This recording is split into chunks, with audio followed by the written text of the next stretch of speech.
kung admin candidate lang ang tatapat kay VP Sara, okay, malabo yang mananalo because syempre sa dinami-dami ng mga problema natin dito sa administration na to, I tell you this, kung sino man yung i-endorse ng Pangulo natin, it will really be a kiss of death, no? Malabong mananalo yan. Alright, Definitely. reaction. TVPH nagbabalik. Reaction. Napakaganda po ng pag-uusapan natin ngayon mga ka-reaction. Narinig po ninyo mga ka-reaction. Naku po, malabo daw po mananalo ang i-endorse ni Bangag.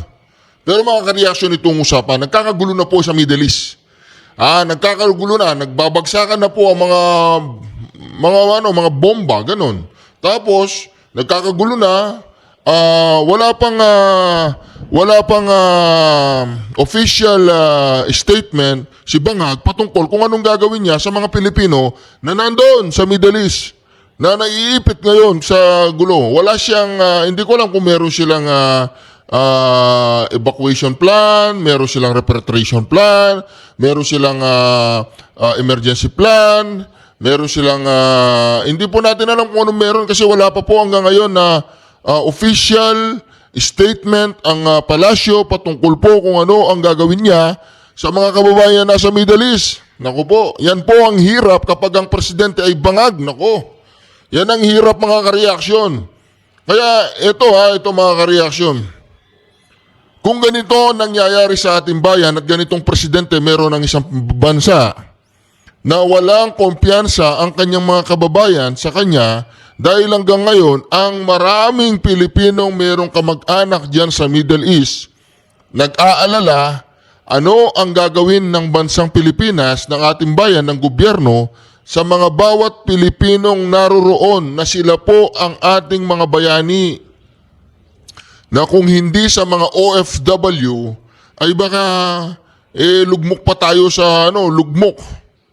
Kaya dito mga ka-reaksyon, kailangan na talaga natin ang isang presidente ang katulad ni VP Sara Duterte. Naniniwala po ba kayo doon mga ka-reaksyon? Mag-comment kayo sa comment section kung kailangan na si VP Sara now na. Kasi mga ka-reaksyon hanggang ngayon, nahihirapan pa rin nating intindihin kung ano ba talaga ang direksyon ng gobyernong ito. Lumabas ang 18 matatapang na nagsabi mga ka-reaksyon na itong gobyernong ito na pinamumunan ng isang Bangag ay magnanakaw. Nagatid mismo sila ng maleta doon sa Ilocos Norte, doon mismo sa bahay ni Bangag. Kaya mga ka-reaksyon, politika na lang ba ang pag-uusapan? Puro na lang Sara Duterte, Rodrigo Roa Duterte ang issue ni Krililing Castro? Puro na lang ba yan mga ka-reaksyon? Pero sa video na ito mga ka-reaksyon, pag-uusapan natin yan. Dahil mga ka-reaksyon, marami tayong naririnig dyan sa comment section, sa social media, na nagsasawa na talaga sila, na puno na talaga sila, at parang meron na naman silang naaamoy na totoong people power. Nagsalita na naman po ang iglesia. Una, pangalawa, pangatlo, tapos na yan. Kaya mga ka-reaksyon, ang sinasabi po natin dito, nasaan si Bangag? Ba't hindi nagpapakita si Bangag? Ano ang ginagawa ni Bangag sa oras na ito? Bakit hindi sila naglalabas ng statement?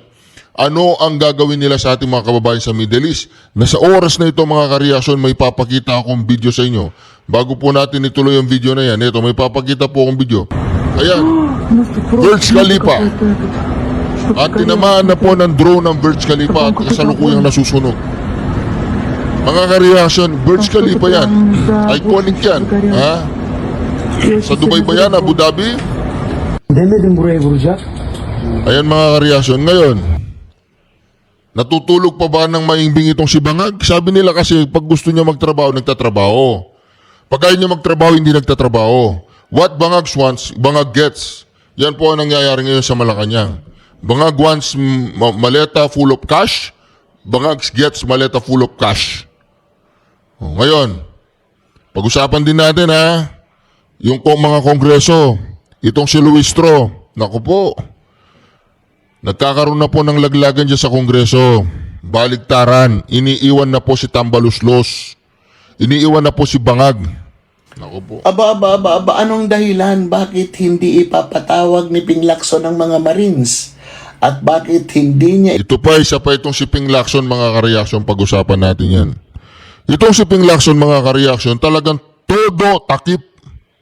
Puro kabaklaan na lang ang alam ni Ping Lacson. Todo takip, todo iwas, todo imbestiga sa mga nagsalitang 18 matatapang. Tatawagin po natin silang 18 matatapang. Dahil itinaya po nila ang buhay nila. Itong si Ping Lacson, mga kareaksyon, halatado po na protektor siya ni Bangag at ni Tamba. Period. End of the story. Full stop. Sabi nga ni Atty. Coman. Si Ping Lacson, ang kabaklaan niya, mga kareaksyon, ay protektor po ni Bangag at ni Tambaluslos. Full stop. End of the story. Tuloy po natin. Hindi daw po, mga kareaksyon. Hindi daw.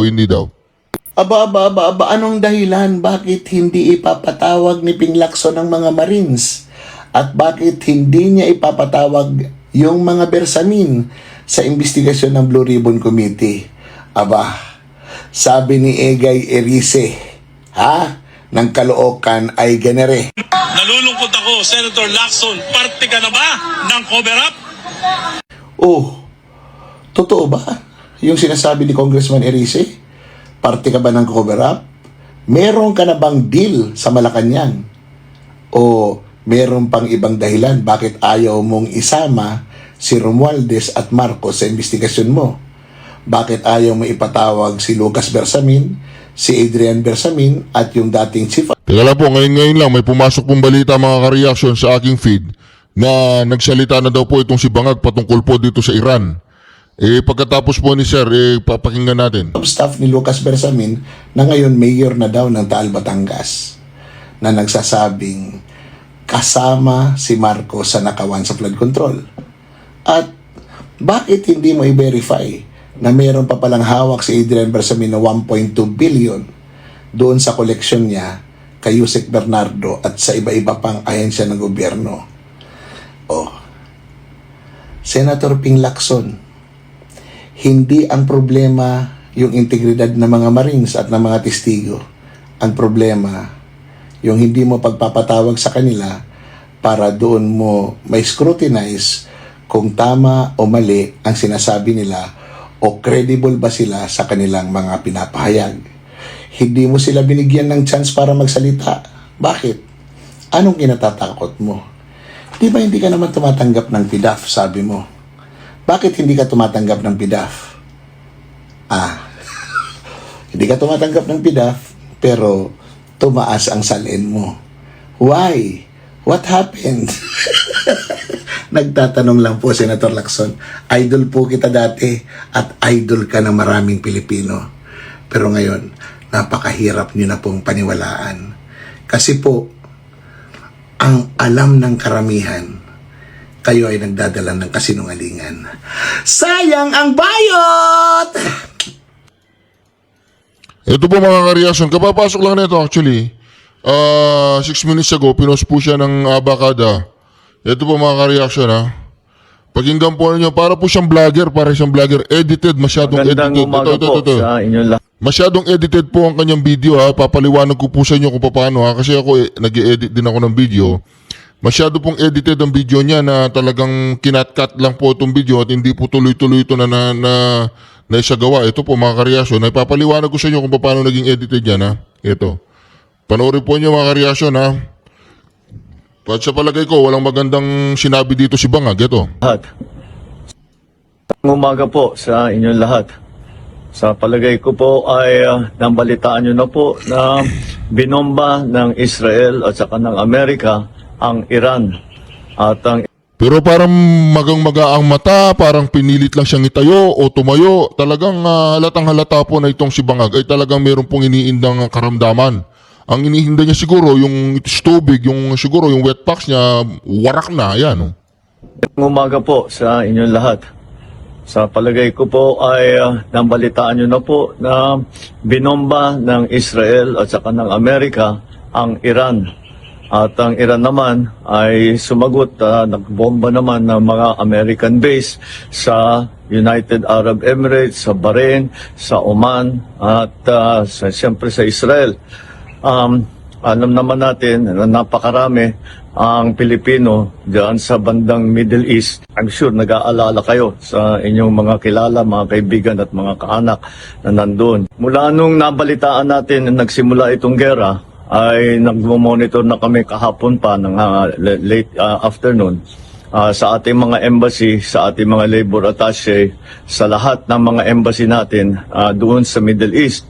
At nais kong i-report sa ating mga kababayan na sa ngayon, as of 9 o'clock Reporter po siya, reporter, vlogger, reporter. Sunday, wala po tayong natatanggap na report na may casualty na Pilipino. Wala pong Pilipino ang namatay, wala na Pilipino ang nasaktan. At sa ngayon ay patuloy ang aming pag-monitor para tiyakin na nasa magandang kalagayan ang ating mga kababayan sa Middle East. Ang ating tuloy-tuloy na binabantayan dahil ito'y kailangan natin tuloy-tuloy na bantayan at hindi Nagkamali pa po siya sa pagbabasa. ito tapos pa. Palagay ko patuloy pa itong gerang ito. Ngunit sa aming latest report ay ang ating mga kababayan ay nasa safe na lugar. At sila ay nakapunta sa mga bomb shelter kung saan sila. At lumalayo sila doon sa mga bases ng Amerikano upang hindi naman sila mapalapit sa alanganin. Patuloy po ang pagre-report natin habang dumadating po ang report sa akin. Magandang umaga po. Meron po siya sinabi na paano niya i-retrieve, i-repatriate o pauwiin ang mga gustong umuwi. Wala. Paano ka nakakasigurado na safe ang mga kababayan mo doon? Nakita mo ba? Nakita mo ba lahat sila? Pumupunta sila sa mga bomb shelter. Alam mo ba nangyayari talaga sa kanila? Ito po mga kareaksyon ko na sinabi niya dito.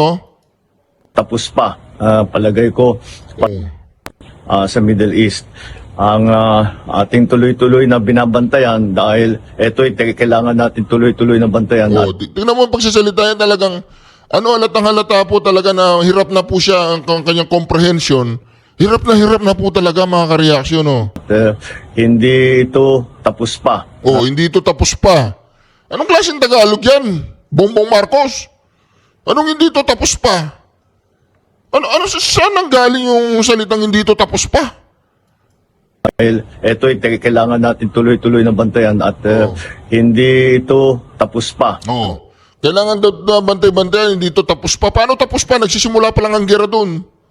Paano tapos pa yun? Anong klaseng Tagalog yan? Hindi ito tapos pa. Ano nangyayari kay Bongbong Marcos? Anong klaseng presidente ka, sir? Paano mo ipapaliwanag sa taong bayan yan? Palagay ko patuloy. Kaya sa mga kababayan po natin na nasa Middle East, Saudi Arabia, Dubai, kung saan man kayo sa Middle East, mag-ingat po kayo dyan, alagaan po yung sarili ninyo, ingatan ninyo dahil sa tingin ko po mga kareaksyon, hindi ko alam kung meron kayong aasaan dito sa bangag president na ito mga kareaksyon. Winawarningan lang namin kayo, ingatan ninyo ang sarili ninyo kasi wala naman siya sinabi paano nyo re-repatriate, paano nyo ba ihilayin yung mga Pilipino palabas dyan dahil nagsisimula ng gera. Wala po siya sinabi dito. Pa itong gerang ito, ngunit sa aming latest report ay ang ating mga kababayan ay nasa safe na lugar. Nasa safe na lugar. Ang lahat daw ng mga kababayan niya nasa safe na lugar. Anong safe na lugar yan? Nagtatrabaho yung mga yan kung saan-saan. Inipon mo ba sila? Nilagay mo sila sa isang safe na lugar? Bongbong Marcos? Paano mo nasabi na ang mga kababayan mo doon ay nasa safe na lugar? Babangag-bangag ka na naman ano na naman ang binigay sa'yo at binasa mo lang? Ba't hindi mo muna pinag-aralan ng pinababasa sa'yo? Naku po mga kareaksyon. Patay kang bata ka dito. Aming latest report ay ang ating mga kababayan ay nasa safe na lugar. At sila ay nakapunta sa mga bomb shelter kung saan sila. Nakapunta daw sila sa mga bomb shelter kung saan sila. Grabe po yung si Bongbong Marcos. Ang iniintay ng taong bayan, Bongbong, kung paano umuwi ang gustong mga umuwi. Paano mo iuwi sila? Anong gagawin mo? Alam ko hindi magaan. Pero hindi pwede yan pagpapaliwanag mo. Kailangan i-boost mo yung moral ng mga kababayan mo doon. Kailangan i-boost mo yung moral, bigyan mo sila ng kumpiyansa. na nandyan, aalalay at susubaybay at magre-rescue mo sila pagdating ng oras na gusto nilang umuwi dito. Dahil hindi lamang po mga pagsabog ang inaalala natin makakapekto sa ating mga kababayan dyan. Yung psychological effect po niyan, yung mga nagpapanic attack, yung mga nagnenervous breakdown na gusto nang umuwi. Hindi lang po mga ka-reaction, natatakot naman, tatamaan sila ng bala, ganun. Hindi yon. Marami dyan nagpapanic attack, nagnenervous breakdown na gustong umuwi sa Pilipinas. Yun dapat ang i-rescue natin, yung mga malalakas ang kaisipan doon, ay kaya nilang protektahan ng kanilang mga sarili. Paano yung mga nagpapanic attack? Nagnenervous breakdown. At lumalayo sila doon sa mga bases ng Amerikano. Lumalayo daw sila doon sa bases ng mga Amerikano. Yung Burj Khalifa nga wala naman sa bases ng Amerikano yun, tinamaan na Upang hindi naman sila mapalapit sa alanganin. Patuloy po ang pagre-report natin habang dumadating. Huwag ka na mag-report kung ganyan lang ang pagre-report mo. Huwag ka nang mag-report. Wala rin naman malinaw sa plano mo. Anong gagawin natin? Yun, ganun. Alam mo yun. Anong gagawin natin? Naghihintay ang ating mga kababayan doon sa Middle East. Paano sila i-retrieve, i-repatriate, pauuwiin yung mga gustong umuwi? Dahil nagkakaroon na ng gera si Galot doon sa Middle East, Bongbong Marcos. Hindi mo ba alam yun? Kagigising mo lang, hindi mo alam. Paano mo nalaman yung mga kababayan natin pumupunta ng mga bomb shelter o sa mga paano mo nalaman yun? Nakikita mo ba sila? Lahat ba sila makakasya doon? Ang daming Pilipino doon. Uunahin pa ba ng ibang bansa na itatago itong mga Pilipinong mga katulong, mga domestic helper? Uunahin pa ba nila yung itago yung mga yan doon sa mga bomb shelter nila o sila muna yung magtago doon? Mga ka-reaction. Kaya kayong mga kababayan namin nandiyan sa Middle East, mag-ingat kayo dyan. Huwag niyong pababayaan ang sarili ninyo. Naririto kami, kasama kayo sa aming mga panalangin. Panginoon, sana huwag niyo po silang pabayaan. At itong Bongbong Marcos na ito, umayos ka, sir. Marami kang kababayan na nadoon. Kung hindi mo kaya, yung trabaho mo dyan, bigay mo kay Sara Duterte. Si Sara Duterte, kaya niya yan. Oo. Naku, mga ka-reaction, yan sinasabi natin Po ang report sa akin. Huwag ka na mag-report, sir. Tama na yan. Matulog ka na, magpahinga ka. Ayusin mo yung tumbong mo. Magpahinga ka. In-honor po sa pangalan niya. Ito dito po naiinggit si Bangag. Pero bago natin ituloy itong video na ito kung saan naiinggit si Bangag, tapusin muna natin yung kanina. Kung admin candidate lang ang tatapat kay VP Sara, malabo yang mananalo because syempre sa dinami-dami ng mga problema natin dito sa administration na to, I tell you this, kung sino man yung i-endorse ng Pangulo natin, it will really be a kiss of death, no? Malabong mananalo yan. Definitely hindi mananalo yan. Prof, gaano ho ba kalaki ang epekto nitong maagang pag-anunsyo ni Vice President Sara Duterte sa kanyang presidential bid sa 2028? Ito ho ba ay isang magandang strategy, ang move na ito, o maaring magkaroon po ng political risk, magdala po ng political risk sa kanya? Well, I think it's really a good move, no, on her part that she declared early, no. Number one, alam naman natin at may mga speculations na rin naman na siya talaga ihahabol, not to mention na talaga maganda naman yung kanyang mga numero, no. So I don't see any reason bakit kailangan pang pagtagalin. Secondly, kung iniisip naman natin siya ay magiging subject sa mga tinatawag natin na pagbatikos, no, yung mga pagpuna ng mga kalaban, I don't think that's also happening right now because you see, 3 years na naman siya talagang pinapahirapan ng kanyang mga detractors, no. Hindi na to bago. So kung sinasabi nila na binibigyan niya ng pagkakataon yung kanyang mga kalaban para siya ay atakihin, I think yung pag-atake matagal na nangyayari, no. Another thing, itong maagang pagdedeklara may epekto to, no. Maaaring hindi nakikita ng ibang mga eksperto o analyst, pero ang nakikita ko kasi rito is yung maaga niyang pagdedeklara ay mahalaga para yung budget na ipiprepara sa 2027 hindi talaga magagamit para sa electioneering no sa 2028 kasi alam nila na kung mananalo ang ikalawang pangulo na presidente talagang bubusisiin ito no at pwede talagang magkaroon ng problema yung mga magpe-prepare ng budget na to lalo na kung gagamitin nila ito para sa 2028 election. So I think these are some of the some of the repercussions na kailangan nating maunawaan o maintindihan in relation to her early declaration. So I think mas magandang magandang political move and as always yung kanyang mga kalaban parang they were guessing no kung ano ba talaga ang gagawin ng ating ikalawang pangulo kung magdedeklara ba siya o hindi. Pero maganda na ito nga natuldukan na yung mga speculations and that she already declared. Opo, at possible, itutuluyan na talaga itong impeachment proceeding laban sa Vice President? Yeah, definitely, no? I think tuloy-tuloy naman ito. Pero makikita natin dito kasi, ang halaga na makita natin dito, no, unang-una is how the congressmen will react.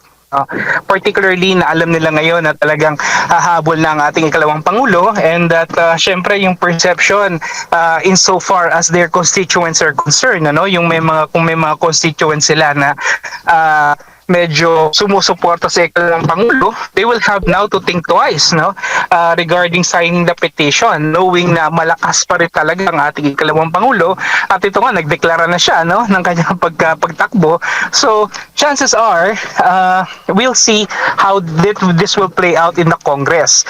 But the way I see it, yung mga dating bumoto pabor sa impeachment, now I think they will have to really think twice, maybe many times before they will sign the petition. Kasi nga nakita nila na yung kakayahan ni VP Sara to make victorious yung kanyang mga supporters kagaya ng nakalang elections. So tingin ko rito talaga yung political calculations ng mga congressmen natin, it should be in full swing except for those na talagang very very fanatic. Sabihin na natin na solid yung kanilang pagsuporta kay sa ating pangulo at gayon din naman sa dating speaker so except for those people na talagang alam natin na identified na talagang supporters ng pangulo at saka syempre itong mga makabayan bloc, definitely they will be voting in favor of the impeachment kasi wala naman silang ibang choice, di ba? At yung mga kongresista, yung mga opisyal na nagpahayag, pumirma doon sa impeachment noon, sa tingin mo magkakaroon pa ng tsansa po yun sila na makipag-alyansa dito kay Vice President Sara Duterte at dapat bang tanggapin? Dapat bang makipag-alyansa ulit ang Vice Presidente po sa kanila? I think it will boil down to the reason, to the logic of the reason why they signed the petition in the first place, Siguro nasa lang naman yan, nasa explanation Kung ang explanation nila rito kaya nila pinirmahan because of the mounting pressure coming from the former speaker and yung mga incentivizing mechanisms na binigay sa kanila or inilatag sa kanila, bakit sila pumirma, maaari sigurong maintindihan ito ng ating ikalawang pangulo, lalong-lalo naman na hindi naman talaga vindictive yung personalidad nitong ni VP Sara. So I think they will be able to understand why they signed the petition last year, Pero I think what is more important here is kung papaano sila ngayon gagawa ng mga political calculations and kasi pagka pumirma ka rito sa impeachment at alam na nga na nagdeklara na si VP Sara na siya habol, sa mata ng mga constituents nila, ng mga supporters maaari rin ni VP Sara, para mong dinideny yung kagustuhan nila na piliin si VP Sara as a president. So indirectly, you're already taking out in the impeachment later, they will have to realize na ito yung impact, So definitely may backlash effect yan, merong balik at may balik yan sa kanila at yun yung kinakailangan nila ring maunawaan. Po. Sa ngayon, nakikita po ninyo, magiging hindi ganoon kahirap para sa Vice Presidente yung kanyang pangangampanya dahil kilalang-kilala na po siya sa buong Pilipinas. At yung Duterte brand ay nandoon pa rin, epektibo pa rin po sa national scale, Professor. Yeah, definitely. hindi magiging mahirap para kay VP Sara because yun nga, like you said, the name itself, no, and the legacy, the testament that they have built already for themselves is already there. Now it's really incumbent upon the opposition, especially if they're going to form a coalition just to defeat the vice president, and how strong this coalition will be. What is the narrative, the messaging of this coalition? Paano ito tatanggapin ng taong bayan, lalong-lalo na kung ang ilalatag nilang pantapat kay VP Sara ay coalition ng administration tsaka ng mga progresibo, ng liberal, ng Dilawan at Piklawan. Na alam naman natin for the longest time mayroon talaga silang history ng hindi pagkakaunawaan, ano, and then all of a sudden para lamang talunin si VP Sara, they're going to join forces together. So para sa akin medyo hard sell ito, no, hindi lamang para sa mamamayang Pilipino kundi maging sa kanilang mga supporters, kasi matatandaan natin noong 2022 elections lang, ano, umulingaw yung mga salitang never again, diba? Anybody but a Marco, something like that. And I think it rubbed off to the supporters of Leni Robredo, no? Pero all of a sudden right now, biglang open yata sila sa pakikipag-alyansa. So, I don't know how this will resonate to her supporters. Kung ito ba ay titingnan nila na bilang isang magandang hakbang tungo sa pakikipagkaisa, o ito ba ay pagtataksil doon sa kanilang mga sinumpaan at sa kanilang mga advocacy na pinaglaban 3 taon lamang ang nakararaan, actually noong 2022, no, basically. So things like this, no, para sa akin medyo hard sell ito para sa taong bayan if ever they will be forming an alliance. So yun lamang kasi ang talagang nakikita kong direction para talaga makatapat sila doon sa puwersa ni VP Sara na Mindanao tsaka Visayas yung talagang solidong bloke niya, no. So it will be a regional or geographical alliance, no, between Leni Robredo, which is strong in southern Luzon, Bicol area, and ang northern Luzon naman ay kay BBM, at siguro may mga loyalist pa rin naman siya dyan sa bandang norte na maaring sumuporta pa rin sa kanya, no? But I think the true barometer here at saka yung dito talaga magkakatalo is in the NCR, kasi ito yung syempre maraming botante pero hindi rin naman tayo solido na ito ay para kay BBM or para kay Leni o para kay VP Inday Sara. Anong masasabi po niyo doon sa mga pahayag na hakbang daw ito ng Vice Presidente para ma-divert yung atensyon ng publiko sa gitna po, sa harap po ng mga isyung kinakaharap po niya? Ito ho ba ay parte ng political messaging po ba ito ng Vice Presidente? I think if we're talking about diversion, I think ang eksperto nito, no, itong administrasyon nito, no. Unang-una, kakakarapatan at kakayahan ng ating ikalawang pangulo na magdeklara. Ngayon, hindi naman natin tinitingnan dito yung timing, hindi natin tinitingnan na rito siguro kung kailan siya magdedeklara, di ba? It's her prerogative, it's her right. Actually, even the administration, even the opposition, itong sila Leni, if they wish to declare, they could definitely declare anytime, di ba? After all, this is just a manifestation. Hindi pa nga ito filing ng COC. This is just a manifestation to run. And you doing this in order to mobilize your supporters, no? More than ever, no? Para at least sila sigurado na rin, alam na nila yung direction mo. Alam na nila kung ano yung motibo mo, malinaw na sa kanila na may gusto ka talagang gawing pagtakbo, no? So I think more than the detractors of the Vice President, alam naman natin has been there for the past 3 years. I think this move was really to energize and to mobilize at the same time to uplift the morale of her supporters. I think yun yung messaging na nasa likod nitong kanyang pagdedeklara. Opo. Prof, bago ko ipasa kay Partner Almar, sa tingin mo, sino yung pinakamalakas o malakas na magiging katapat ni Vice Presidente pagdating po sa 2028 sa pampamuluhang level?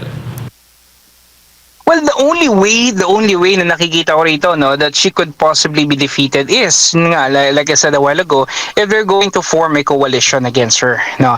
Practically, if the administration will enter into a coalition, because let's face it, kung admin candidate lang ang tatapat kay VP Sara, okay, malabo yang mananalo because syempre sa dinami-dami ng mga problema natin dito sa administration na to, I tell you this, kung sino man yung i-endorse ng Pangulo natin, it will really be a kiss of death, no? Malabong mananalo yan. Definitely hindi mananalo yan. The only way they could win, possibly, or put up a good fight at the very least, is if they will be forming an alliance. Why? Because let's face it, government has the machinery. The administration candidate will definitely have the resources to back him up. Opo. Pero ang tanong is, meron ba siyang ground support? Meron ba talaga siyang kakayahan mag-mobilize sa ibaba? Meron ba talaga siyang popularity to back him up? Kung wala, kakailanganin niya ng leverage na maaaring ibigay ng mga kakampings, no, ng mga dilawans, no, particularly ito ni Leni Robredo. Pero with yun nga, ang titingnan natin dito is, kaya ba talaga na tanggapin ng mga hardcore supporters ni Leni, especially itong mga moral crusaders niya na mga naniniwala sa kanya, kaya ba niyang kanilang tanggapin na sikmurain yung pakikipag-alyansa, napipintong pakikipag-alyansa kung sakali mang itong mangyari, no, between Leni Robredo and Bongbong Marcos? Because that's the only way I believe na mananalo sila, no. Siguro may mga kandidato na maaari nilang tignan, no, pero we have to understand, ang mahalaga kasi rito tignan natin is yung number one, strong candidacy. They need to leverage and gravitate around a strong candidate with a great deal of local following and popularity to boot him up or to back him up. And secondly, kinakailangan yung narrative. The messaging should be very clear. If it's going to just be a coalition to defeat the vice president, medyo hindi maganda ang impression ng tao doon because you are gunning and you're running because you just don't want VP Sara to become the president. Kumbaga sa basketball game, no, you're trying to win, not to lose, no? Parang ganun eh. The idea is kailangan nasa offensive ka talaga. Kailangan maglatag ka ng governance mechanism, alternative decision na making, paano mo itatawid yung mga serbisyo sa tao, paano mo aayusin yung kanilang buhay, no? I think yun yung narrative na kailangan natin. Opo. At sa madaling salita, Prof, may dalawang option ang administrasyon ba o yung opposition o yung mga kalaban ng Vice Presidente, mag-coalition sila or ipapa-impeach ang Vice Presidente? Yeah, yun nga, alam nyo, ang laro kasi ngayon, no, kung familiar kayo sa larong chess, ito yung parang zugzwag move, ano. Ang zugzwag sa chess, kumbaga, lahat ng galaw mo is geared towards you eventually losing. Kumbaga wala kang galaw na magpapanalo sa iyo eh. Yun yung nararamdaman mahari ngayon itong mga kalaban ni VP Sara, no. Kaya nga they are really scrambling to do everything they could para talaga pigilan siya. Halimbawa sa impeachment na lang, kung magpapatuloy itong impeachment na to at hindi siya makakahabol, definitely, no, may balik ito, no, lalo na yung mga supporters niya. Tingin nyo ba kapag halimbawa hindi nakahabol si VP Sara, tingin nyo ba yung kanya mga supporters ang iboboto yung kandidato ni BBM at saka si Leni Robredo? I highly doubt that, no. So they will definitely gravitate around another possible candidate na backed up by VP Sara. Ngayon kung sakali naman na hindi matutuloy ang impeachment, di tuloy-tuloy ang pagtakbo ni VP Sara. At dito magkakasubukan talaga ng lakas kung kaya ba nila yung firepower ni VP Sara. So yun nga sinasabi natin, no, either way you look at it, medyo nasa mahirap na sitwasyon itong kanyang mga nakakalaban. So, yun nga, talagang double time sila, no, sa paggawa ng mga kwento, ng mga narratives against her, no. Na sa totoo lang, kumbaga hindi naman, sa totoo lang, for lack of better term, hindi naman tanga yung mga taong bayan at yung mga kababayan natin na basta-basta bibilihin yung kanilang mga spin, yung kanilang mga narrative at messaging. It's not in the character of Filipinos, right? Especially right now in the age of social media. You can't do that anymore. Prof, magandang umaga, si Almar po ito. Dalawang questions lang po on my part. Sa exclusive interview po ng SMNI, kaya VP Sara, nabanggit niya na meron na siya na-recruit na magiging katandem niya sa darating na 2028 elections. Sa tingin po niyo, Prof, kasi nga, na-mention din niya na ang magiging trabaho ng kanyang Vice President ay habulin yung talagang tunay na mastermind dito nga sa korupsyon sa gobyerno. Sa tingin po niyo, Prof, sapat yung 6 years ng isang Vice Presidente para papanagutin yung mga mastermind sa korupsyon at considering na usad pagong po yung hustisya dito sa ating bansa? You know, it's always like this, no? It's all about, number one, the political will and the decisiveness, no? Itong gobyerno na to na meron tayo ngayon, itong binibigay nila sa atin na idea na nilalabanan nilang corruption. Actually, they're just waiting for the issue to die down, a natural death. Kasi kung talagang kakalabanin ito, with all the resources that you have, with all the mechanisms in place, in your favor, kaya nilang gawin to eh. Pero dahil nga sa mid-directang pagkakasangkot yung kanilang mga kaalyado at mismong Pangulo, they choose to just let it fizzle out. So, iba ang magiging senaryo kung yung halimbawa ikalawang pangulo ni eventually if ever VP Sara will win, kung nakatutok lang siya rito at kung talagang lahat mekanismo ng gobyerno ay ibibigay dito sa tao na to, para talagang matuldukan at mapanagot itong mga corrupt officials na to, definitely meron siya kakahinatnan, So what I'm saying is that yung 6 years na yon, definitely merong patutunguhan kung sakali man that he will be given a the mantle of authority, the discretion, to actually execute whatever he feels and whatever he thinks is legally upright para talaga mahanap yung mga mastermind dito sa trilyong piso na flood control scandal na to. Definitely may mangyayaring maganda rito. Last on my part, Prof, sa lawak ng korupsyon na nangyayari ngayon sa gobyerno, sa tingin po ninyo sa darating na, kung papalarin yung Duterte tandem sa darating na 2028, sa tingin nyo may media na mapapanagot considering na kumbaga nabanggit yung nga kanina na lahat ng makinarya ay nasa kasulukuyang administrasyon, Prof?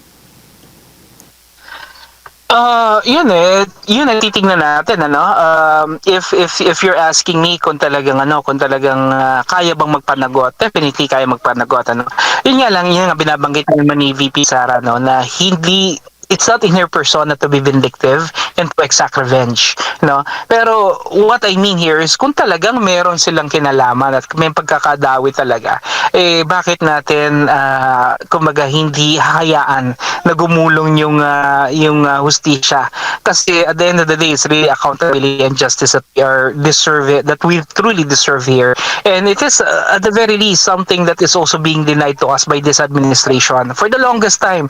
Isa lang naman na gusto natin mangyari, makita at malaman kung sino yung mga involved dito sa pagnanakaw na to, pero hindi kayang ibigay sa atin ng gobyerno. Bakit? Kasi nga mismo sila alam nila kung sino-sino yung mga involved dito, and they need to protect these people at all cost. Alright. Prof, siguro huling mensahe po ninyo sa ating mga kababayan na nanonood po sa mga oras na ito. Well, yan, matagal-tagal pa naman po ang ating halalan at maganda rito may mga feelers na, may mga nagdeklara na mas maganda rin po siguro ang focus muna natin ngayon kung paano talaga isasaayos din ang ating bansa, particularly yung ating economic imperatives, because our economy is really in a bad shape. I hope the government will be somewhat responsive and responsible enough, na ayusin muna itong mga problema na to at huwag masyadong magpaluno dito sa political noise na meron tayo ngayon, because at the end of the day it's really public service delivery that matters to the public more than anything else. Okay, so good day my fellow taong bayan, mga ka-Seymour, at ngayon po papag-usapan na natin yung tungkol sa 18 Marines, yung sworn statement at affidavit po nila kung saan meron po silang mga napakabigat na allegations pong binabato towards mga public officials regarding mga maleta na dineliver not only via armored vehicles mga land transportation vehicles, kundi via mga helicopters din daw po.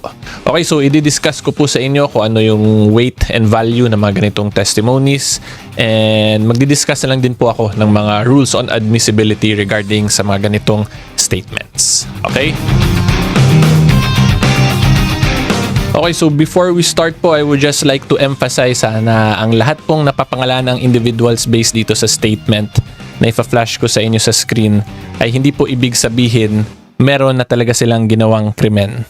I am just further clarifying my disclaimer na this is purely for educational and or entertainment purposes. Kasi lumabas na rin naman po ito sa social media, it has become a matter of public interest. Therefore, as a public interest legal educator, ay ito po ang usual na trabaho ko, diba? Ina-explain ko po yung batas applicable to the current event. So yan po ang una kong gusto i-clarify, and then next is that ito pong copy na papagbasihan ng discussion natin is from Ana Malindug Uy, who has 66,000 followers with these photos on her profile and cover photo. And then next po, ang sinasabi kasi is hindi daw signed yung sworn statement, but based on the copy na meron si Ana Malindug Uy, ay mukhang may signatures naman na from the 18 Marines plus their witness, Bishop Ephraim, and notarized by Attorney Charlie D.C. Pascual. Okay, so yan lang po ang gusto ko ipakita at i-clarify sa inyo. Pero of course, ang best way pa rin talaga to verify kung whether or not signed na talaga itong sworn statement is kung makakuha tayo ng copy from these individuals, their witness, or from the notary public. Pero after po kasi ng thorough research and searching ko sa internet, wala po akong makitang actual copy na galing dito. Kung hindi from Miss Ana Malindug Uy lang, itong may nakita akong signed copy. So based from this copy ni Miss Uy, it appears na this is already a signed sworn statement. But subject to verification pa rin, of course, nitong mga individuals na nakapangalan po sa sworn statement mismo. Okay, so hopefully klaro po yan. So una po, ang maganda ditong ma-discuss ko talaga is the fact na madami sila na sa isang sworn statement, kung whether or not pwede ba yung ganun. Okay, kasi 'di ba usually po ang nakikita natin sworn statement, isang sworn statement para sa isang affiant or yung gumawa ng sworn statement na yon. Pero dito silang lahat 18 sama-sama sa isang sworn statement lang. So ang sagot naman po dyan ay this is allowed naman po, provided na silang lahat ay talagang meron ding personal knowledge dito sa mga factual circumstances na pinoprovide po nila. Otherwise, magiging hearsay or baka magkarambol-rambol, magkabuhol-buhol yung mga allegations na ipoprovide nila dito. Okay, so yan po ang una. This is not prohibited as long as they are testifying on the same subject matter, on the same factual circumstance, and provided lahat silang nakapangalan ay may actual personal knowledge na nangyari sa mga bagay-bagay na yon. Okay, and then yung next po na masasabi ko dito is, unang-una kung gusto nyo po mabasa itong full na sworn statement, dito nyo na lang po basahin kay Miss Ana Malindug Uy yung actual copy. Okay? Pero going back po, ang una kong masasabi dito, this is what we call an out-of-court statement. So, ibig sabihin po niyan, kung out-of-court statement pa yan, ay wala pa po talaga yung legal value unless and until cases are filed at ma-submit to siya dun sa korte, tapos ma-subject to sila to cross-examination itong mga witnesses na to. Okay, so klaruhin ko po wala siyang legal value as to judicial proceedings. However, posible pa rin naman po na totoo tong mga sinasabi nila kasi pinanumpaan nila. So baka po naguluhan kayo, pero i-clarify ko lang po, iba kasi yung legal value from the mere fact na gusto mo lang maglabas ng statement at ng mga bagay-bagay na gusto mong ipaalam sa publiko. Diba? Kasi pag legal value na yung pinapag-usapan natin, it means na yung statement mo na yon ay gusto mong gamitin in court to establish certain factual circumstances para maging criminally liable or civil liable, depende po sa purpose ninyo, yung mga taong pinangalanan ninyo sa statement ninyo. Okay, so last clarification po, pag legal value pinapag-usapan natin, yun yung ginagamit sa korte. Pag simpleng statement lang, wala naman pong problema yon as long as gusto nyo lang ipaabot yun sa public. And then that statement will be further strengthened pa kung ginawa nyo yun under oath. Kasi it means, alam nyo na pag nagsinungaling kayo sa statement na yun, ay pwede kayo masubject to perjury. Okay? Pero like what I stated, at present, pag legal value ang pinapag-usapan, wala pa siya kasi wala pa talaga siya sa korte at hindi pa siya na subject to cross-examination. Okay, and this is the same explanation I have provided din naman dun sa mga statements ni Congressman Zaldico, ni Senator Amy Marcos, because those are also out-of-court statements na kung ako nga po tatanungin, I classified it as political speech lang which can affect the political capital of certain individuals. Pero again, it also applies na hindi po porket political speech ay hindi na yon totoo. Posible po yung totoo, tapos gusto lang yon ipaabot ng author sa mga tao, pero hindi nila gusto talaga magkaroon ng liability yung mga pinapangalanan nila. Because magkaiba po kasi yun, di ba? Yung political purposes from legal purposes. Okay? So hopefully klaro po yan. So just a quick break lang po. Gusto ko lang po magpasalamat sa inyong lahat, my fellow taong bayan, mga kasimor ko, because we have recently crossed the 380,000 subscriber mark po. So thank you very much po sa lahat ng nag-subscribe, and of course thank you in advance po sa mga magsasubscribe pa lang. And tandaan po ninyo, pag sa YouTube po kayo mag-subscribe, 100% free po yan. So hopefully po you can consider subscribing, and of course i-like din po mismo yung video na to. Okay, so ngayon po tuloy tayo sa discussion. And then next po na gusto kong i-discuss dito sa statement nila, assuming umabot talaga to sa korte at gamitin siya in court. So to further strengthen these statements po talaga ng 18 Marines ay yung mga pinangalanan nilang mga individuals dito ay mag-issue rin or maglabas ng statement in support of this. Kasi number one, yung first allegation po nila ay employees daw po sila ni Congressman Zaldico, at pinangalanan nila doon of course si Congressman Zaldico, yung wife ni Congressman Zaldico, and yung mga executive assistants ni Congressman Zaldico na lagi daw nilang kasama pag nagde-deliver ng maleta. So kung yun silang mga individuals ay unang-una i-confirm po nila na talagang employees sila, ay doon establish na agad na totoong employees nga po sila ni Congressman Zaldico. And then next, since lagi nilang nababanggit dito si John Paul Estrada, yan, sa halos lahat dito ng mga statements nila, basta deliver na ng mga maleta or may mga big events na nangyari, lagi po talagang nababanggit to si John Paul Estrada. So si John Paul Estrada, kung mag-support din siya sa testimony nitong Marines, ay talagang mapapalakas yung statement nila na to. Okay? And i-clarify ko lang din po, hindi ko naman sinasabi na by itself walang power tong statement na to. But I am simply discussing kung paano po pumasok to siya dun sa best case scenario at parang maging sobrang lakas po talaga siya na statement. Kasi currently, lagi nilang minamention si John Paul Estrada. Paano po pala kung bigla later on si John Paul Estrada sabihin niya, hindi naman nangyari yan eh. So doon pa lang biglang magkakaroon na ng questionable na area. Diba? Pero of course, ang titingnan pa rin ng korte dyan ay 18 na tao nagte-testify versus 1 kung sino ba mas ang mabigat doon sa 18 or sa 1. Pero hindi kasi lang din number ang tinitingnan ng korte. Tinitingnan din dyan yung mindset ng mga witnesses, and of course yung purpose or kung may motibo ba sila for personal interest or mga alibay lang ba to. So yan po yung mga titimbangin ng korte. Hindi talaga siya very strict mathematical formula lang eh. So yan lang po ang gusto ko lang din i-emphasize para pumasok talaga sa best case scenario. It would be best na lahat ng mga pinangalanan nilang individuals, tas yung mga establishments din po na pinangalanan nila dito ay mag-issue din ng either document pag establishment or a supporting testimony pag yung named individual. Okay? And then yung next po na gusto ko i-discuss dito ay ito pong 18 Marines, they confirmed the testimony ni Master Sergeant Orly Gutesa. Diba? So ngayon yung kay Master Sergeant Orly Gutesa, pati ito nagbabangga na or nagko-connect na, which further strengthens the allegations that they are trying to establish.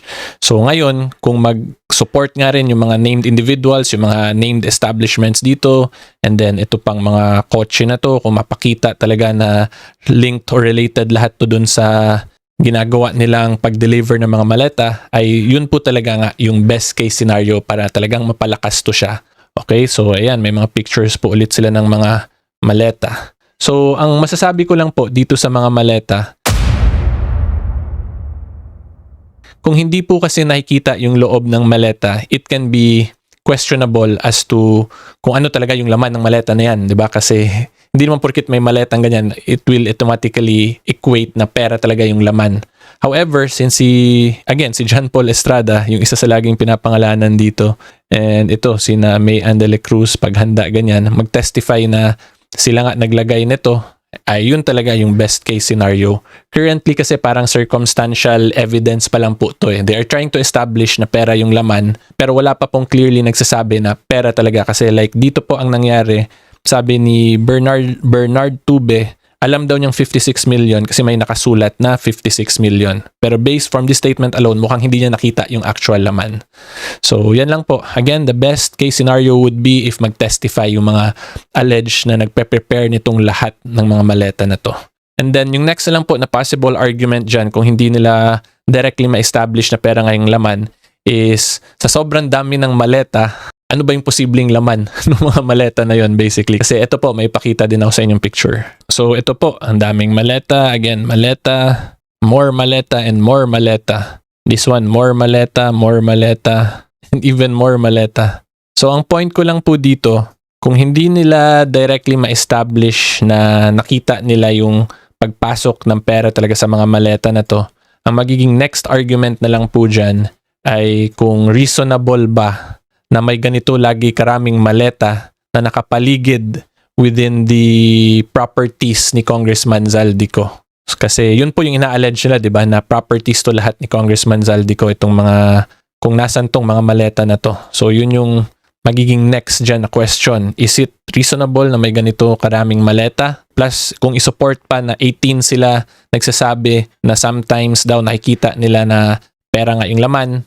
So, yan po ang magandang legal issue dito na kung i-file talaga ito nila in court ay sana masagot. Kasi ako rin curious if this will be sufficient to establish na ganito kadaming maleta will establish na pera nga via maleta ang pag-deliver.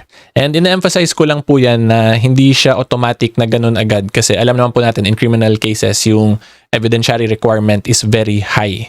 Diba? Yung beyond reasonable doubt. So, pag titingnan kasi natin to, syempre una tayong maging reaction, hindi naman pera yan eh, di ba? But again, sa sobrang dami, sa sobrang repetitive siya na nangyari, tapos may mga flood control, corruption issues na lumalabas, kung pasok lahat yon or related sa timeline, will that be sufficient na ba?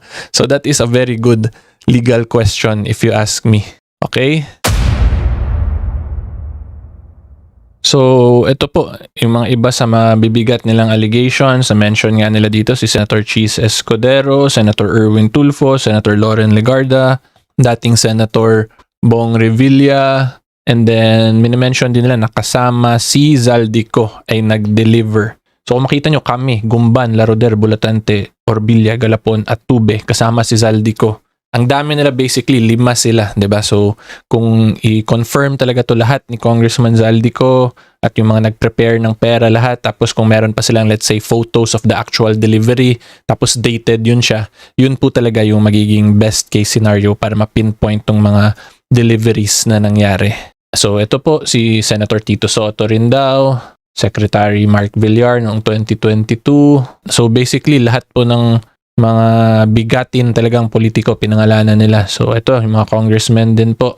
Itong B, hindi ko alam bakit naging black. Siguro po deceased na kasi to, so tinanggal na lang nila. So yan, si Benny Abante daw, si Adyong, Jose Alvarez, so on and so forth. So these are all allegations lang naman po. Hindi ko sinasabi nagkakaroon talaga ng delivery.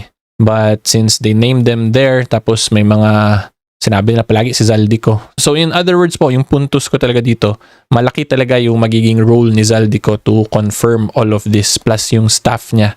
Kasi mukhang ang nangyayari, lahat pinapadaan kay Zaldico before ma-spread out to kung kani-kanino. So parang si Zaldico talaga yung nagiging central hub before the deliveries of the maletas. Okay? And then ito rin po, Bongbong Marcos, Lisa Marcos, nagbaba din kami, Waupan at iba pa ng dalawa sa Shangri-La, DBM Secretary Pangandaman, Bucor Chief. So pwede nyo naman po basahin to. Halos lahat na actually talagang big players, allegedly big players sa flood control issue pinangalanan talaga dito ng 18 Marines. Okay, so in conclusion po, ang masasabi ko lang, number 1, Again, wala pa tong legal value kasi it is an extrajudicial statement or an out-of-court statement. Plus, of course, since wala pa namang actual cases filed talaga. So, kung gusto mapanagot nitong mga witnesses, yung mga pinangalanan nila doon, it would be best kung talagang i-file nila to in court tapos they will be cross-examined para talagang maging admissible evidence na siya. Kasi if we were going to talk about whether or not is this relevant to the flood control corruption issue, kung ako po ang tatanungin ninyo, it is highly relevant kasi diniscuss po nila fully kung paano daw yung alleged deliveries ng mga maleta. So as to the relevancy, wala po talagang question doon. Yung next question na lang is the admissibility. Diba? And the only way to do that nga po is to file it in court. And yung next po is to give the named individuals, yung mga pinangalanan po nila dito, the right to cross-examine them para talagang mahimay-himay ng maayos yung genuineness and legitimacy ng statements nila. Okay, so yan po yung sa legal side. Then sa political side of things, kung gusto lang nila to simply for as political speech, then wala naman pong problem doon. Kasi of course, that is our right to free speech and expression. And then, pinanumpaan din nila sa notaryo. So, to further strengthen it, it could be for political purposes then. In summary po, ang point ko lang talaga dito, magkaiba po talaga yung legal purpose from political purpose. So, if they will actually file this in court, then it means na mukhang hindi lang to politika yung ginagawa nila. Kung hindi talagang gusto nila maging accountable, yung mga dapat maging accountable. Formation of charges hearing ni former President Rodrigo Roa Duterte sa International Criminal Court. So as you can see here po, this is the International Criminal Court website, INTL Criminal Court, 191,000 subscribers po yung basehan ng ating video for today para ma-verify nyo talaga na legitimate itong pinapanood natin at hindi spliced up or edited. Okay, and i-clarify ko lang din po na kaya ko skinip yung day 2 is because yung day 2 po kasi is the side of the prosecution, yung pag-present ng evidence. So to have a better understanding po of the full picture, it would be best kung i-discuss natin yung defense na evidence kasi of course yung defense, binabangga nila yon against the evidence ng prosecution. So mas makikita natin yung clear picture, yung both sides talaga, side of the prosecution and side of the defense, because again, the defense will directly be attacking the allegations of the prosecution. Okay, so hopefully klaro po yan. President, Your Honors, it is the same lineup as previous days. I will go no further than that in French. The presiding judge, thank you very much. We can now move on to the defense and their submissions on the merits. Okay, comment lang muna tayo guys. Baka nagtaka kayo bakit boses lalaki yung si presiding judge, si Judge Motok. At ano lang yan, yung translator po, lalaki yung translator. Pero hindi po ganun yung actual bosses ni Judge Motok. Baka lang magulat po kayo eh. So anyway, tuloy po tayo. You may address the court. Now, before I start, I would like to make one general comment. And it's a comment which every defense counsel who appears before this court is obliged to make. So if the mainstream media in the Philippines and the NGOs reporting on his case today report anything about the defence's submissions, I hope that they will at least communicate the following faithfully. The defense does not disrespect the soul of any deceased person, nor does it make light of the loss of life. Any criticism made by us today will not be levelled at the loved ones of those such as the tearful relative who I saw in the gallery here on Tuesday. The defence's criticism will be confined only to the prosecution's document containing the charges, which governs these proceedings, not what has been reported elsewhere in the media. It's not the defence's role to give an alternative narrative, nor to give an explanation for the facts and figures presented by the prosecution. The defence's role is simply to persuade Your Honours that Mr. Rodrigo Duterte should not remain in detention for years to come, simply because the prosecution cannot make out substantial grounds to believe that this individual committed the crimes with which he is charged. Now, Mr. Julian Nichols confidently said the other day that you can ignore Rodrigo Duterte's speeches. Disregard every speech ever made by Mr. Duterte, he said. Throw them all out. There is still ample evidence of the substantial grounds based on the other evidence. That's transcript T4, page 45, lines 5 to 6. Helpful advice from no less than a day-to-day prosecutor in charge of this case, because we will show that the evidence is not substantial, rather totally inadequate. But in any event, since I can leave no stone unturned, I now turn to those speeches. Now, if there's one thing that I've learned from the domestic media coverage of this case, it is that journalists and their editors have a tendency to fixate on the salacious elements of a person's speeches while ignoring the less interesting parts. And so it was with Rodrigo Duterte. the prosecution has had its opportunity to show you a selection of these speeches and seems to believe that the more they show, the greater the chances of convincing Your Honours to confirm the charges. But what the prosecution has not told the public is that in its document containing the charges, which governs these proceedings and nothing else, it has only supplied 20 of these speeches as proof of criminal intent. And as I mentioned in my opening statement, 10 of these speeches, including 2 referred to by the Deputy Prosecutor, actually contain an exhortation to the use of lawful self-defence. Thereafter, we found a further 35 speeches, which will be found at tab 9, 11 to 26, 29 to 35, 37 to 41, 43 to 46, 137, and 152. Now, this is obviously not a competition. The point we really merely wish to make is that relying on the former prosecutor's speeches as a means of proving criminal intent is impossible.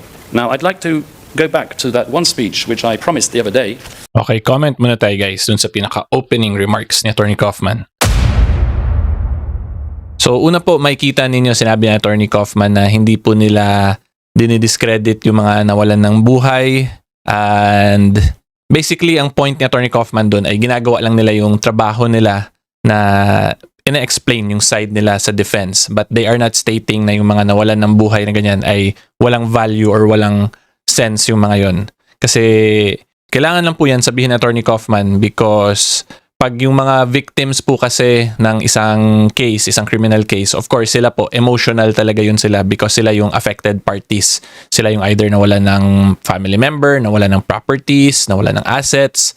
Pero sa amin po kasi as lawyers, ang tinitingnan lang talaga namin is the facts of the case and the evidence presented. So pag ganun, ang dating sa amin parang wala kaming pakialam sa emotional side. Hindi naman po sa wala kaming pakialam, pero we really have to remain professional kasi to be able to fully explain talaga the side and the legal position po. Kung halu-haluin po kasi yung emotions, baka ma-cloud din yung judgment namin as lawyers, diba? Baka magkaroon kami ng biases. So, yan po ang magandang opening statement dito ng Attorney Kaufman. At least kinlarify niya yun na hindi naman kami manhid sa mga nawalan nga ng buhay, ganyan. But as lawyers, we really have to remain professional to be able nga po to fully represent our client in court. Okay? And then yung pangalawa po na in-emphasize naman ni Attorney Kaufman dito ay yung mainstream media daw dito sa Pilipinas. According to Attorney Kaufman po yun ay mahilig daw mag-splice up ng mga content para in simple terms ma-sensationalize yung mga bagay-bagay which was eventually used nung prosecution. Tapos sinabi niya doon, out of the 20 speeches, 10 daw doon ay in the very same speech na contradict yung actual na pinakita lang or sensationalized portion of that speech.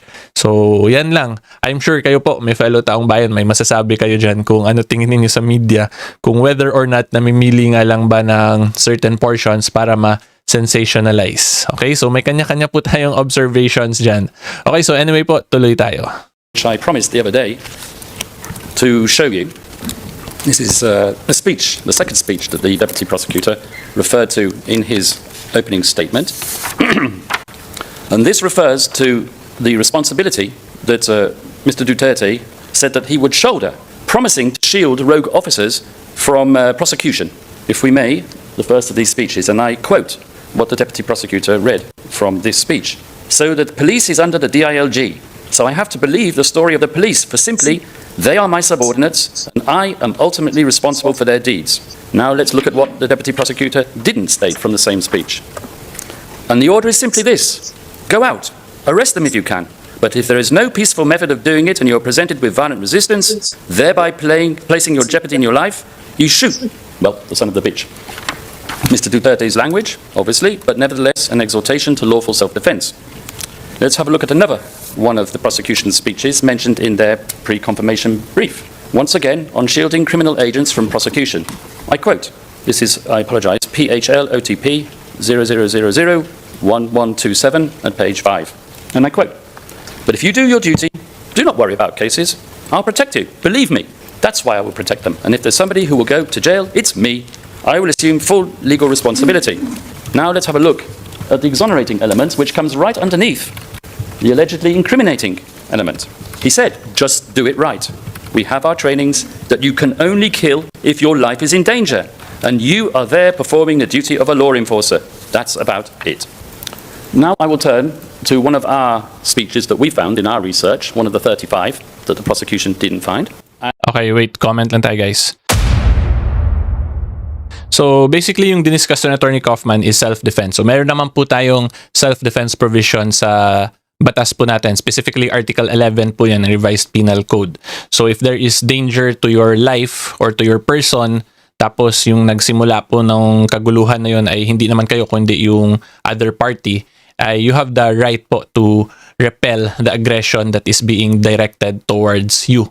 So, yung tinitingnan na lang dyan is whether or not reasonable ba yung means employed and kung saan talaga nanggaling yung unlawful aggression, kung sino ba nagsimula talaga ng aggression, ikaw ba or yung na-injure or yung nabawian ng buhay. And when I say reasonable means, it means na yung ginamit mong pang self-defense is proportionate to the attack na kinaharap mo. So kung let's say bang-bang yung meron kalaban mo, then it is reasonable na bang-bang din yung pang-defense mo. Okay, so yan po ang basics ng self-defense. Anyway po, tuloy tayo. And I will terminate there because we have the rest, which we've referred you to in the tabs.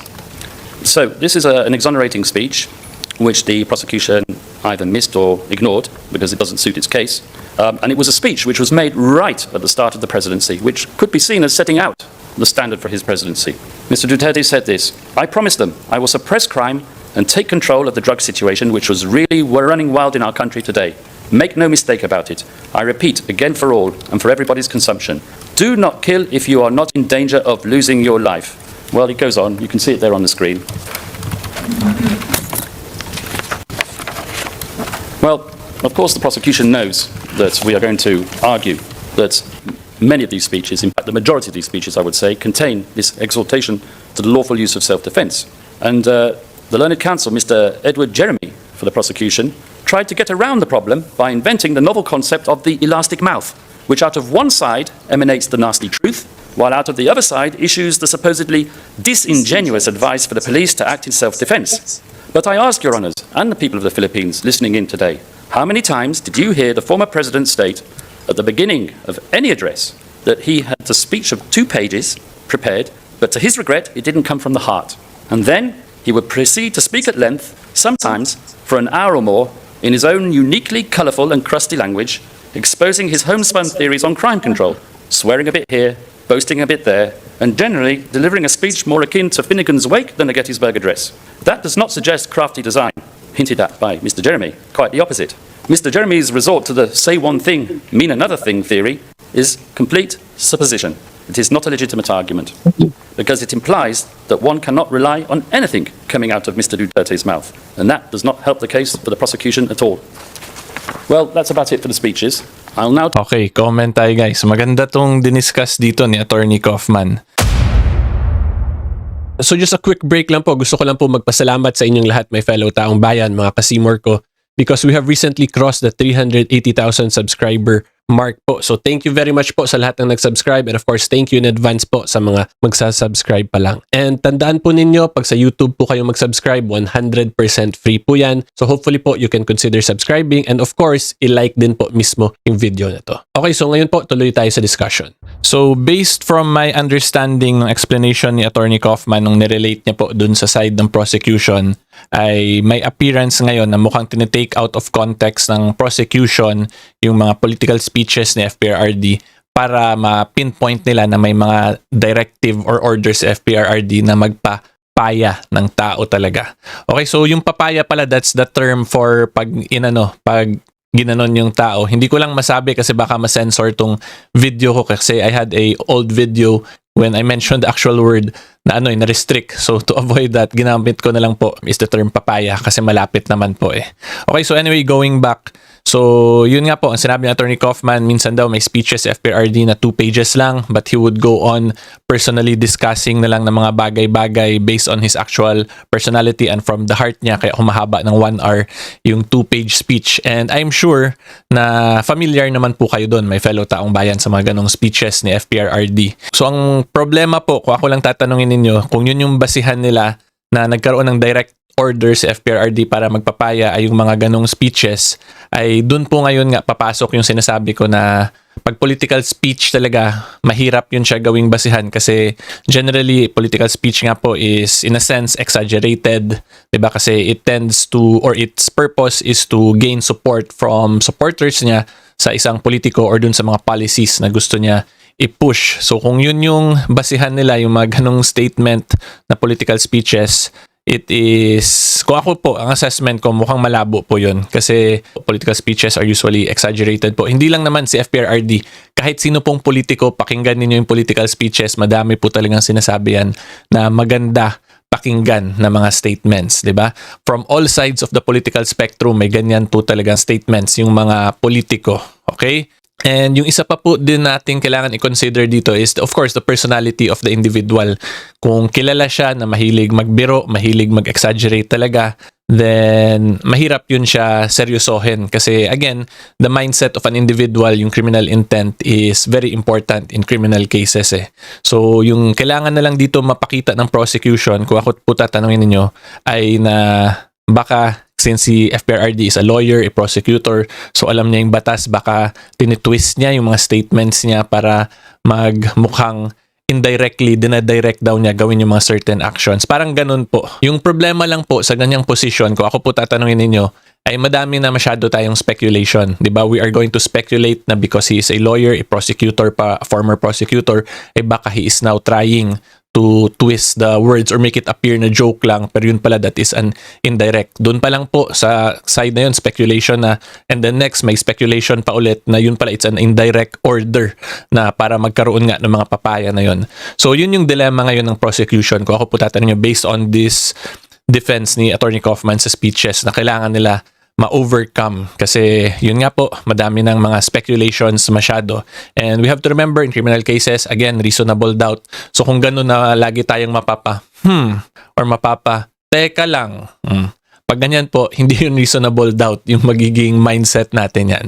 Okay, so anyway po, tuloy tayo. So ito po yung sa crimes against humanity naman na elements of the crime. Okay, so pakinggan po muna natin si Attorney Kaufman. I'll now turn to crimes against humanity and the contextual elements. And here I would like to start off by addressing the requirement that the acts of murder alleged be committed as part of or in themselves constitute a widespread or systematic attack. The second requirement is that these acts of murder be directed against the civilian population. With respect to the unique ICC requirement of an organizational policy, I would suggest that this concept has been conflated with the common plan, and as such, I shall address the matter later in my submissions. So, to start by reference to the widespread or systematic nature of the attack, I would like to draw your Honour's attention to the fact that Count 1 contains 9 incidents of murder in one city, Davao, hardly widespread. Ms. Robin Croft, in her submissions yesterday for the prosecution, Tuesday, told you that the widespread nature of Count 1 was evidenced by the multitude of bodies in a quarry, a mass grave. Well, the prosecution and the authorities in the Philippines have had years to continue its investigations since the judicial warrant was reimposed. I mean, they could have dug up the entire city of Davao, but all they have managed to produce the prosecution on the matter is a reference to Leila de Lima in a Senate committee where she talks about the discovery of a few human remains which could have belonged to World War II Japanese soldiers. The same goes for another witness's outlandish assertion that bodies were thrown into the sea off the coast of Davao. Well, the whole Gulf could have been dredged, but not one executed corpse has surfaced. Okay, so comment muna tayo guys. So basically yung point to ni Attorney Kaufman is yung count 1 daw dun sa crimes sa Davao City, na crimes against humanity sa Davao City na FPRRD. Kung ibibase lang po natin sa diniscuss ni Attorney Kaufman dito, ay mukhang hearsay yung basis ng prosecution na evidence na sinabmit nila kasi yung pinagbasihan po nila is the Senator Leila de Lima, tapos yung next pa doon yung mga bangkay daw na na-recover sa isang quarry sa Davao ay hindi pa nga daw po fully na-verify kung whether or not yun ba yung mga alleged na victims nga ng crimes against humanity or World War II remains.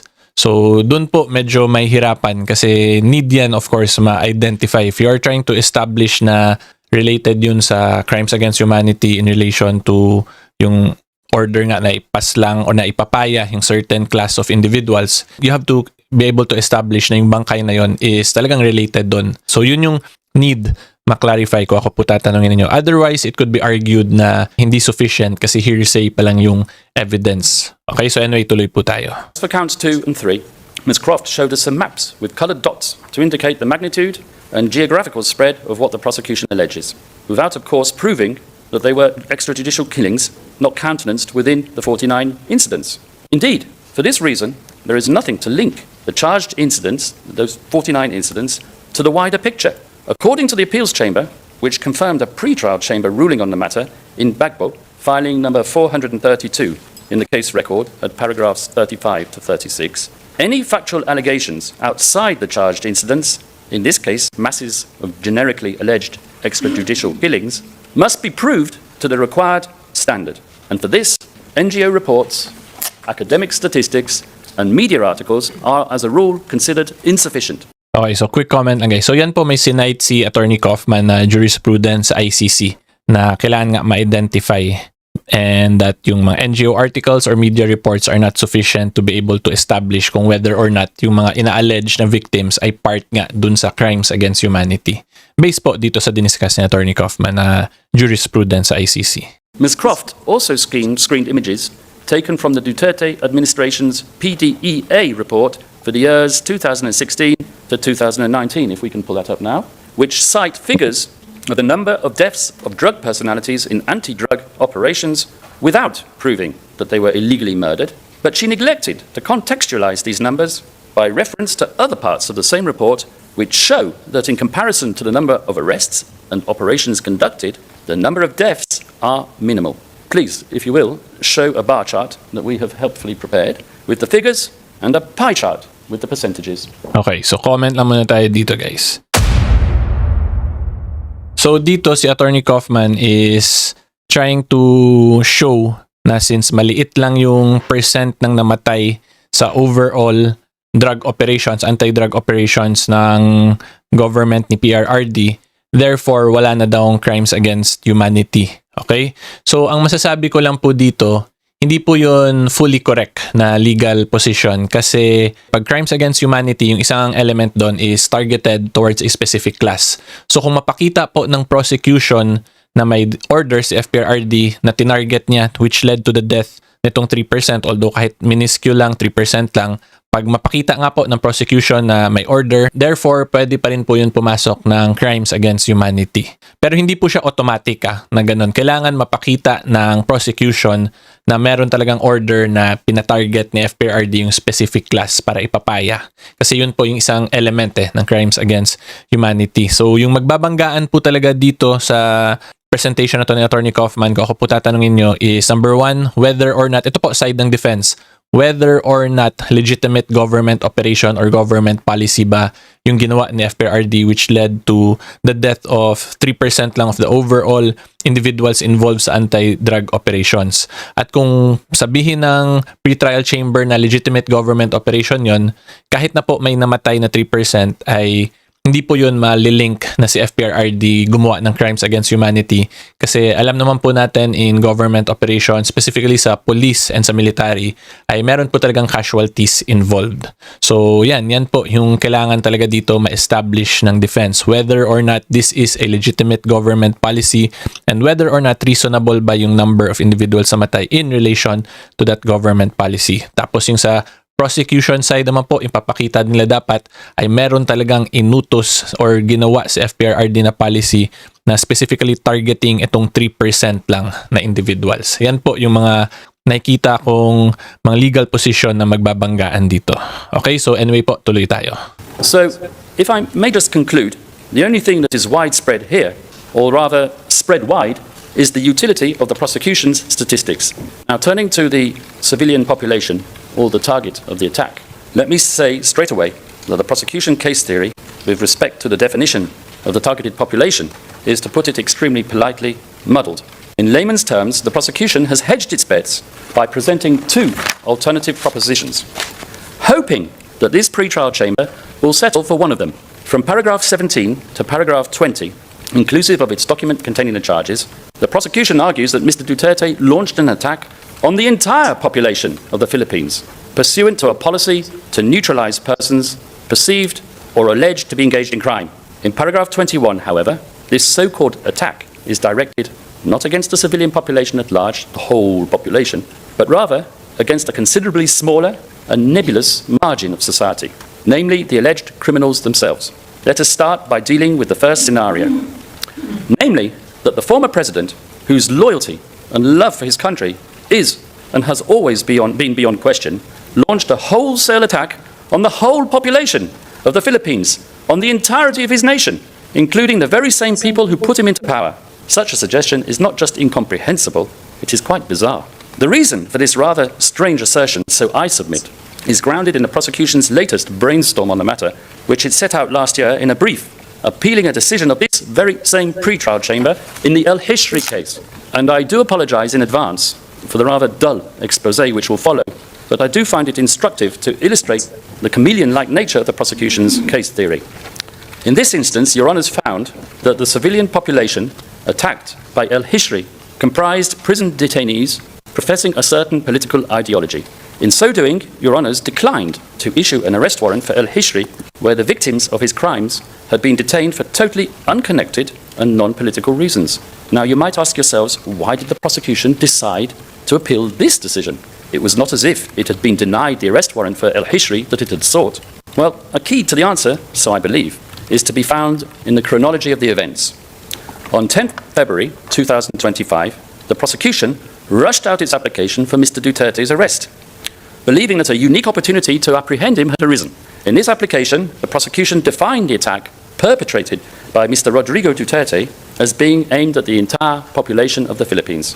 Let us now fast forward to 10th July 2025. The pre-trial chamber, this same pre-trial chamber, ordered the arrest of Khalid al-Hishri for an attack on an objectively identifiable civilian population of detainees, while finding no justification to suspect him of crimes committed against a discrete subsector of that population, exhibiting characteristics distinct from those of the general population. Well, as you can guess, the prosecution didn't like that decision and hastened to appeal it. Not, I would suggest, out of any true concern for the purity of international humanitarian law, but rather because it put a spanner into the works of the Duterte case. That is, the only other active case that it is prosecuting before this court. The resulting logic of Your Honour's decision in El Hishri to the prosecution's case theory in the Duterte case, at least as it stood as of 10 July 2025, then alleged drug pushers and alleged criminals would be deemed a separate, subjectively defined subgroup of the general Filipino civilian population, displaying different characteristics and, as a result, excluded as targets of the attack. So, 8 days passed between this decision of yours, Your Honours, and the notification of the confidential version of the prosecution's pre-confirmation brief on 18 July last year. And I'm prepared to wager that while beavering away with their attempt to appeal the El Hishri decision, the gurus on the top floor of the Office of the Prosecutor were also frantically discussing how to deal with this inconvenient fly in their conceptual ointment. They had to think of a way to accommodate this pre-trial chamber's ruling while not compromising their appeal. So, lo and behold, and rather unsurprisingly, the pre-confirmation brief contained a new feature, namely the second scenario to which I referred earlier, that the target of the attack was not the Filipino as a whole, but the suspected drug pushers and criminals. Now, even if the former president did promulgate an organizational policy of eliminating suspected criminals and drug pushers, which he most definitely did not, this policy did not and could not constitute an attack directed against a clearly definable civilian population. Firstly, the segment of society victimized cannot be said to display objective characteristics distinguishing them from other members of society and thus rendering them susceptible to an attack. How does one define a suspected drug pusher or suspected criminal for the purposes, let us say, of count 1, where there were no HVTs or high-value targets or PRD lists or kill lists or what have you? It is not as if criminals have identifying features such as a shifty look or a 5 o'clock shadow or a sack marked swag. In other words, the definition suspected drug pusher or suspected criminal entails the exercise of discretion on the part of the perpetrator implementing the organizational policy. It is a shifting and mutable concept. It is a subjective determination. In our submission, there has to be, at the very least, an objectively discernible characteristic which unites the members of the targeted group such that they can be deemed a civilian population for the purpose of the attack. leaving the determination of membership of a civilian population to the people who pulled the trigger introduces a degree of random selection, and as cited quite clearly in the Al-Hassan confirmation decision at paragraph 149, the prosecution must prove that the attack was not directed against a limited group of randomly selected persons.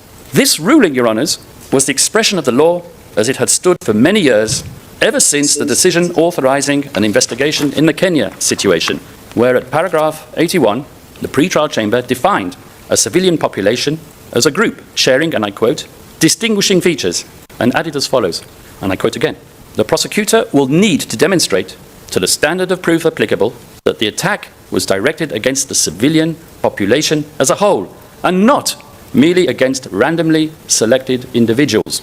So let us ask ourselves whether the alleged attack in this case was directed at the population as a whole or at a subjectively defined subgroup of perceived or alleged criminal offenders. The minute the distinguishing features of the civilian population in question are defined through the application of subjective criteria, the targeting process becomes completely random. The targeted civilians are perceived criminals, but perceived to be so by whom? Is it not the case that one man's despicable criminal is another person's righteous saint? In fact, have we not heard from the civil society that many of the victims were not drug pushers or criminals, but innocent members of the local community? To me, and as a matter of logic, it would appear that the targeted population in the Duterte case was selected randomly, even according to the prosecution's own witnesses, who talk about quotas of neutralization that had to be met, and their motives for target selection, which had frequently nothing to do with suspected criminality, but rather personal vendetta, or on one occasion, just because the victim had cheated at cards. Oh, wow. Attorney Kaufman. Madam President, Your Honours, I conclude the chapeau or contextual requirements of crimes against humanity. So dito po in summary, ang magbabanggaan po talaga is number one, whether or not legitimate drug policy ba or government policy yung war on drugs ng FPRRD, versus naman po sa side ng prosecution is whether or not yung mga napapaya sa war on drugs ng FPRRD ay a specific class which will fall under the element nung crimes against humanity.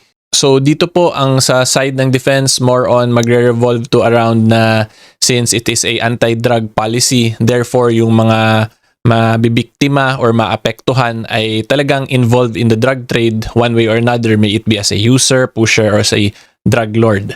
Diba? Tapos ang sa prosecution, kailangan nila ma-insist na yung class of individuals na yon na involved nga sa drug trade ay a specific class na tinarget ni FPRRD para mag-fall dun sa crimes against humanity. So kung titingnan po nyo, it is actually a very interesting legal issue considering maganda rin yung defense talaga dito na whether or not nga legitimate government policy yun siya. Kasi pag i-compare nyo po kasi to other individuals na kinasuhan ng crimes against humanity like yung diniscuss ni Attorney Kaufman na case dito, dun tinarget talaga is yung specific ng mga individuals na nakakulong na iba yung political ideology. So dun parang talagang for political persecution yung reason. Dito po sa victims FPRRD, it's because of a government operation, di ba? So again, ang titingnan whether or not legitimate ba yun na government policy or was that a policy na tinago lang na government policy nga daw para mapapaya yung certain class of individuals. So yan yung maganda ditong ma-establish at masagot po talaga ng ICC pre-trial chamber. Okay, so this is still first session pa lang po ng day 3 of confirmation charges. Pero unfortunately, sobrang haba na po ng video na to. I believe this is already close to 30 minutes. So isa-stop ko na lang po muna dito and then I will try my best po kung kakayanin pa ng schedule to cover the remainder of this video. Pero more or less naman po sa tingin ko yun yung magiging main issues talaga. Yun nga po yung whether or not legitimate government policy ba talaga yung war on drugs ni FPRRD versus hindi yun legitimate tapos sinadya yun para ma-target lang yung mga ganong individuals. Okay, so hopefully klaro po yan. If you like more legal videos and current events, subscribe lang po kayo sa channel ko. And until next time, see you all po. Bye-bye!